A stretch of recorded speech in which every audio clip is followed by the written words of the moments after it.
Vítám vás na kanálu, který nikoho nezajímá. Já jsem Osvin a jsem teenagerka. To říkám, protože mám, teď si něčeho chyťte, na Facebooku jenom 142 přátel. Wow, šokující. Nedávno jsem si na Facebooku dělala takovou čistku, protože ta moje zeď a moje zprávy, no radši pomlčet. Takže nebudu nic zdržovat. 8 typů lidí, které nechcete mít na Facebooku. Pokud se na to díváte a máte mě v přátelích na Facebooku a zdá se vám, že do nějakého typu zapadám, tak se vám to jenom zdá. Tip číslo 1. Mamina. Pokud máte tuto osobu na Facebooku, tak se můžete buď chytat za hlavu, anebo si mnout ruce, pokud jste pedofil. Ahoj Franto. Protože v takovém případě máte přísun v celku nekvalitních fotek jejího miláčka. A nejenom to, mamina si myslí, že všem záleží, že její dítě udělalo první bobeček, že její dítě si drží lahvičku, anebo že její dítě dělá sakra věci, co dělá každé dítě. Nikoho to nezajímá. Nemáte zač. Tip číslo 2.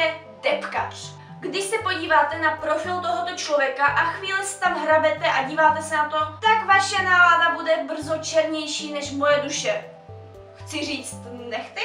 Ať už to jsou sdílené obrázky, jeho fotky či jenom statusy, všechno bude černobílé, smutné a plné gramatických chyb. I ty obrázky, protože v nich bude text. Třetí tip. Puberťák. Já jsem oproti tomuto zlotvorovi ještě slabý kafe. Mluvím tady o takovým tom 12letým, co by pořádně ani nemělo mít Facebook. Všechny to otravuje se řetězovými dopisy, jak ho přijde navštívit v noci mrtvá holčička, když to nepošle minimálně 10 lidem. Čekala jsem, nepřišla. Myslela, že si zahrajeme karty. Rozhovory s ním mají většinou stejný vzorec. Ahoj, jak se máš? Jo, dobře, to jo. Úplnej extrém je, když ta osoba postuje fotky s chlastem a cigaretama. 12leté dítě chlastá a kouří a já si tu hraju s plišákama. Jeden z nás je na tom vážně špatně. Čtvrtý tip je závislák na lajcích. Ano, každý máme prostě v přátelích minimálně jednu osobu, většinou holku, která prostě dělá všechno proto, aby ty lajky dostala, protože na základě lajků se přece určuje hodnota člověka, že jo? To ví sakra každej. A když už ani ta vyškloná pusa, odbízivá póza či prsa venku nepomůžou, tak vám ten člověk napíše zprávu, abyste mu tu fotku lajkli. Sakra, já lajkuju to, co chci, ne to, co jakože mi řeknete, ať lajknu. Mimochodem, lajkněte to video. Já musela. Tip číslo 5. Rodič.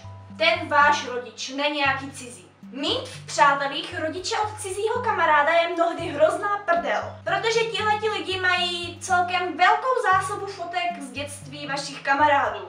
Jo, já jsem strašně zlá. Ale váš rodič ve vašich přátelích na Facebooku vážně nedělá dobrotu. Za prvý, stalkuje vás. Za druhý, nemůžete psát statusy o tom, jak moc jste se ožrali a jak už moc nikdy nebudete pít. Za třetí, má fotky z vašeho dětství. Za čtvrtý, fotky pořízené vašimi kamarády, kde jste vy v nelichotivé póze, se většinou objevují na Facebooku v sobotu ráno, kde vy ještě vyspáváte, takže nemáte možnost odebrat to označení a váš rodič je většinou uvidí. Tím se plynule dostáváme k typu číslo 6. To je pařan. To je osoba, která vás každý týden pravidelně zve na úžasnou facebookovou událost Pařba století na diskotéce za rohem. Tam ho taky každý víkend najdete. Potom v sobotu nebo v neděli ráno se na jeho profilu objeví status, jak moc se ožral, nápověda jako hovado, a jak už nikdy nebude pít. A za týden zase znova. Občas se na jeho profilu objeví fotka, kde ho někdo označil a která by mohla působit jako příklad, proč nikdy nepít. Tip číslo 7. Telenovelista. Tahle osoba prožívá lásku. Je to čistý, je to krásný, je to něžný a je to sakra otravný.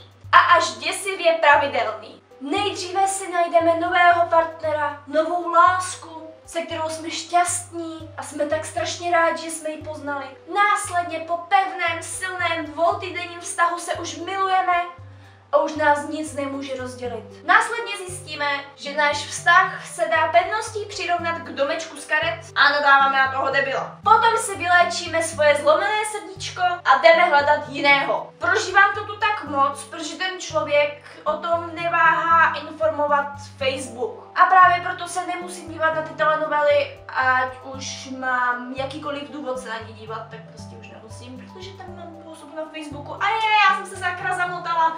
Abych zamaskovala selhání svých retorických schopností, tak pro vás mám tip číslo a to je moc přátelský sériový vrah. Vážně, já se svýma 142 přáteli jsem ráda, že si minimálně u 10 lidí pamatuju, odkud je znám. A pak je tu člověk, který má přes 1000 přátel a asi každého zná osobně, nebo já nevím, protože každý týden se na jeho facebookové zdi objeví selfiečko s nějakou úplně jinou osobou než ten minulý týden, kde je napsáno, jak moc si ten den užil. Celkem se děsím dne, kdy přijde řada na mě, protože je tu fakt možnost, že se bavím se sériovým vrahem, který si takhle značkuje svoje oběti. Tohle by bylo asi všechno, já se s vámi loučím a u příštího videa na viděnou.